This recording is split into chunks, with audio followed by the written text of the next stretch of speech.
तुमेव माता च पिता तुमेव तुमेव बन्धु च सखा तुमेव तुमेव विद्या द्रविणं तुमेव तुमेव सर्वं मम देव देवा। ओम गणपते नमः। जय श्री हरि। आइए प्रिय भक्तजनों, आज की कथा का श्रवण करते हैं। इस अध्याय में यम ब्राह्मण संवाद नरक तथा स्वर्ग में ले जाने वाले कर्मों का वर्णन है। प्रिय भक्तजनों, अगर आपने हमारे पहले के अध्याय नहीं सुने हैं, पहला, दूसरा, तीसरा, चौथा, अगर आपने वो नहीं सुने हैं तो कृपया करके हमारे YouTube चैनल पर जाकर उनका भी श्रवण कीजिएगा। तो आइए श्रवण करते हैं। ऋषियों ने कहा, सूत जी, इस विषय को पुनः विस्तार के साथ कहिए। आपके उत्तम वचनामृतों का पान करते करते हमें तृप्ति नहीं होती। सूत जी बोले, महर्षियों, इस विषय में एक प्राचीन इतिहास कह रहा हूँ, उसे सुनो, जिसमें एक ब्राह्मण और महात्मा धर्मराज के संवाद का वर्णन है। ब्राह्मण ने पूछा, धर्मराज, धर्म और अधर्म के निर्णयों में आप सबके लिए प्रमाण स्वरूप है, अतः बताइए, मनुष्य किस कर्म से नरक में पड़ते हैं तथा किस कर्म के अनुष्ठान से वे स्वर्ग में जाते हैं। कृपया करके इन सब बातों का वर्णन कीजिए। यमराज बोले, ब्राह्मण, जो मनुष्य मन, वाणी तथा क्रिया द्वारा धर्म से विमुख और श्री विष्णु भक्ति से रहित है, जो ब्रह्मा, शिव तथा विष्णु को भेद बुद्धि से देखते हैं, जिनके हृदय में विष्णु विद्या से विरक्ति है, जो दूसरों के खेत, जीविका, घर, प्रीति तथा आकाश का उच्छेद करते हैं, वे नरक में जाते हैं। जो मूर्ख जीविका का कष्ट भोगने वाले ब्राह्मणों को भोजन की इच्छा से दरवाजे पर आते देख उनकी परीक्षा लेने लगते हैं, उन्हें तुरंत भोजन नहीं देते, उसे नरक का अतिथि समझना चाहिए। जो मूढ़, अनाथ, वैष्णव, दीन, रोगातुर तथा वृद्ध मनुष्य पर दया नहीं करता तथा जो पहले कोई नियम लेकर पीछे अजितेंद्रिय का कारण उसे छोड़ देता है, वह निश्चय ही नरक का पात्र है। जो सब पापों को हरने वाले दिव्य स्वरूप, व्यापक, विजयी, सनातन, अजन्मा, चतुर्भुज, अच्युत विष्णु रूप दिव्य पुरुष श्री नारायण देव का पूजन, ध्यान और स्मरण करते हैं, वे श्री हरि के परम धाम को प्राप्त होते हैं। यह सनातन श्रुति है। भगवान दामोदर के गुणों का कीर्तन ही मंगलमय है, वही धन का उपार्जन है तथा वही इस जीवन का फल है। अमित तेजस्वी देवादिदेव श्री विष्णु के कीर्तन से सब पाप उसी प्रकार नष्ट हो जाते हैं जैसे दिन निकलने पर अंधकार। जो प्रतिदिन श्रद्धा पूर्वक भगवान श्री विष्णु की योग गाथा का गान करते हैं, सदा स्वाध्याय में लगे रहते हैं, वे मनुष्य स्वर्गगामी होते हैं। विप्रव, भगवान विष्णु देव के नाम जप में लगे हुए मनुष्य पहले के पापी से रहित हो जाते हैं। भयंकर यमदूत उनके पास नहीं भटक पाते। दुष्श्रेष्ठ हरि कीर्तन को छोड़कर दूसरा कोई ऐसा साधन में नहीं देखता जो जीवों के संपूर्ण पापों का नाश करने वाला परिचित हो। जो मांगने पर प्रसन्न होते हैं, देकर प्रिय वचन बोलते हैं तथा जिन्होंने दान के फल स्वरूप परित्याग कर दिया है, वे मनुष्य स्वर्ग में जाते हैं।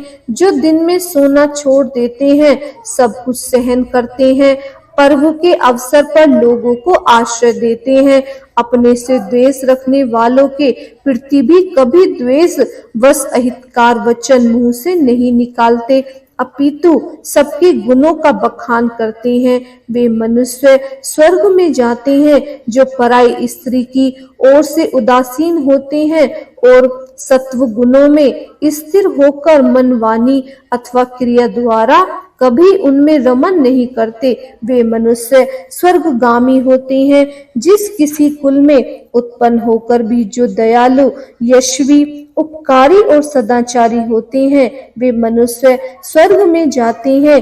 जो व्रत को क्रोध से, लक्ष्मी को डाह से, विद्या को मान और अपमान से, आत्माओं को प्रमाद से, बुद्धि को लोभ से, मन को काम से तथा धर्म को कुसंग से बचाए रखते हैं, वे मनुष्य स्वर्गगामी होते हैं।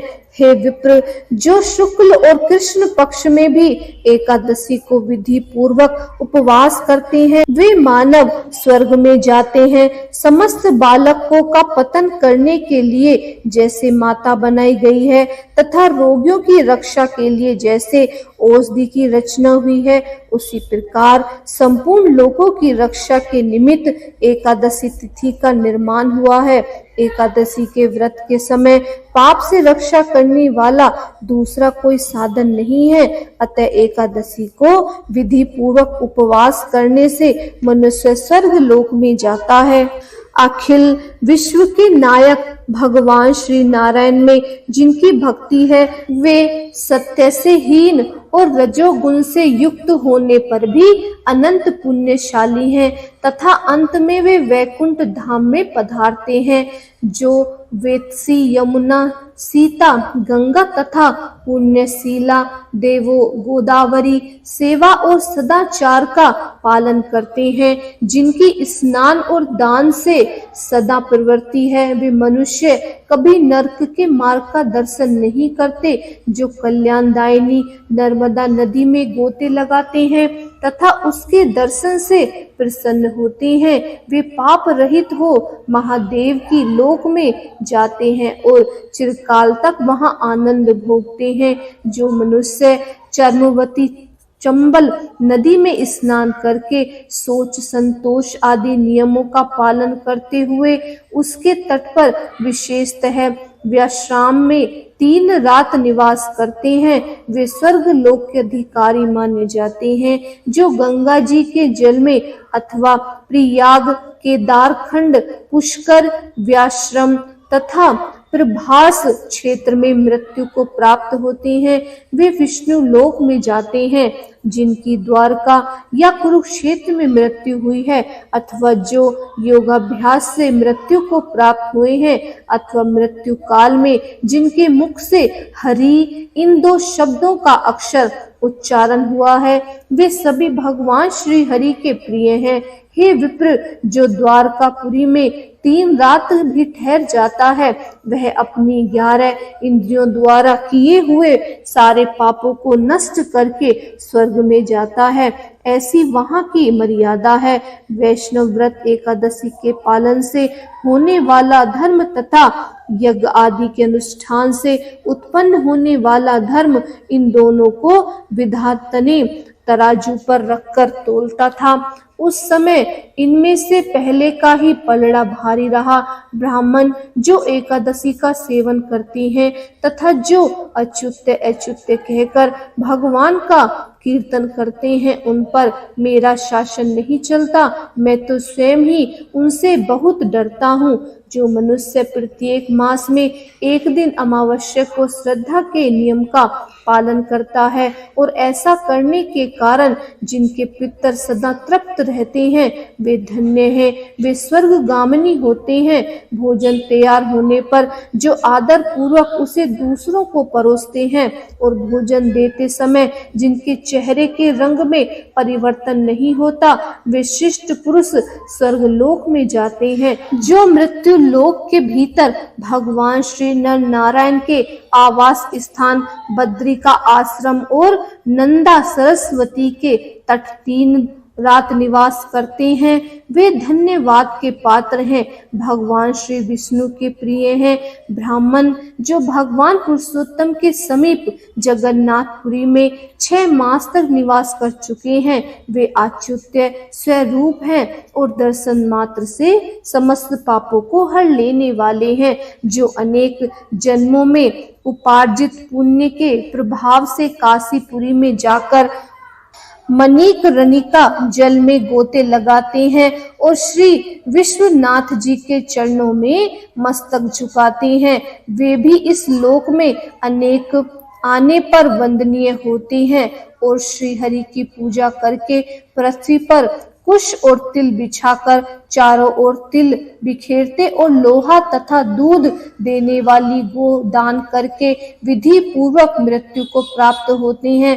वे मनुष्य स्वर्ग में जाते हैं जो पुत्रों को उत्पन्न करके उन्हें पितामहों के पद पर बिठाकर ममता और अहंकार से रहित होकर मरते हैं। वे ही स्वर्ग लोक के अधिकारी होते हैं जो चोर डकैती से दूर रहकर सदा अपने ही धन से संतुष्ट रहते हैं अथवा अपने भाग्य पर ही निर्भर रहकर जीविका चलाते हैं। वे मनुष्य स्वर्गगामिनी होते हैं जो स्वागत करते हुए शुद्ध पीड़ा रहित मधुर तथा पाप रहित वाणी का प्रयोग करते हैं। वे लोग स्वर्ग में जाते हैं जो दान धर्म में प्रवृत्त तथा धर्म मार्ग के अनुयायी पुरुषों का उत्साह बढ़ाते हैं। वे चिरकाल तक स्वर्ग में आनंद भोगते हैं।